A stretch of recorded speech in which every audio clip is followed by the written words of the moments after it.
Zach's next interview is with the most recent entrant to the race, former Wisconsin Department of Administration Secretary Joel Brennan.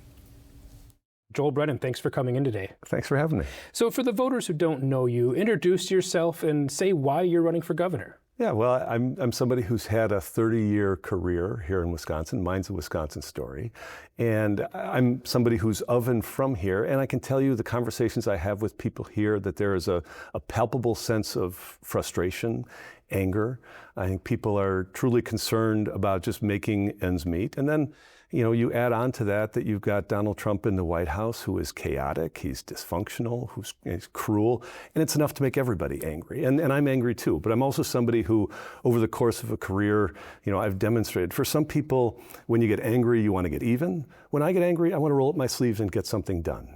And so that's what I've tried to demonstrate. And so we have in Wisconsin a situation where there are 200,000 people who are about to lose their health care benefits, tens of thousands more who are going to see their premiums double or triple.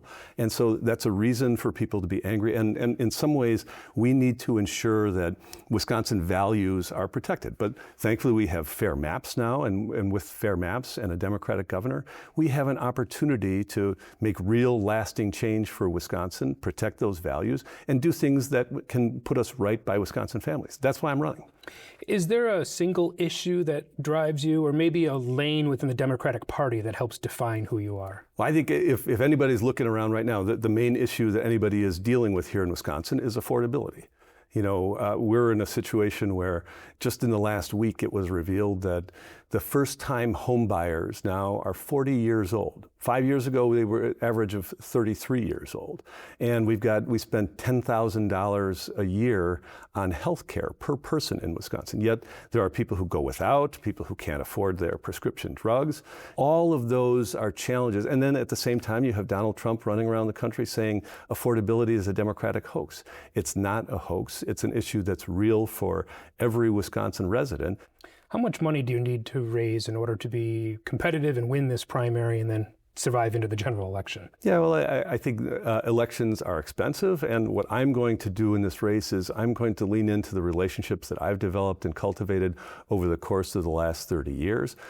I grew up as the second youngest of 11 kids. I had to work my way through college, have 4 or 5 jobs to do that. Everything I've ever had, I have earned. And so what I'm going to do is go out and communicate with people about the work that I've done over the last 30 years, the executive experience, the breadth that I have, and I'm confident that I can generate resources as I listen to and talk to people around the state. This is a very large Democratic primary, a very competitive one. How do you define the difference between negative campaigning versus showing up differences between candidates? Yeah, well, like I said, I'm the second youngest of 11 kids. I know what it's like to have to go to a crowded table and elbow your way in, whether it's for attention or even to get a meal. And so, I'm comfortable with that. But what I am going to do in this campaign is really talk to people about me and about my background. 30 years of progressive executive experience, things like, running the largest science museum in the state of Wisconsin at Discovery World. 3 years as the top appointed official in Governor Evers' cabinet and the work that we did there. So the way that I'm going to try to distinguish myself from others is to just communicate with them about the depth of relationships and what we have done. So as voters start to get to know these candidates, should they be looking for who's closest to them on the issues, or should they be thinking about electability? I don't think those two things are mutually exclusive. I think the issues are hugely important to everybody here in this state. And I think that, when voters look, they have options, and primaries are good for establishing options. And so they'll have opportunities to look at all of the candidates and what we stand for. Most of the Democratic candidates have connections to Milwaukee or Madison. How do you introduce yourself to rural Wisconsin, the rest of the state? Yeah, well, mine's a Wisconsin story. My dad was born in 1927 to a single mom in Manitowoc, Wisconsin. My mom was born in 1928 in Milwaukee, grew up in Milwaukee and East Troy. And so, ours is a Wisconsin story, just like lots of other people's here.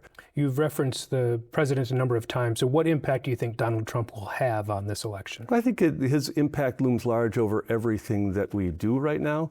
You know, and at this point, the most likely candidate on the Republican side is Tom Tiffany, and the apple doesn't fall far from the tree when it comes to Tom Tiffany and Donald Trump.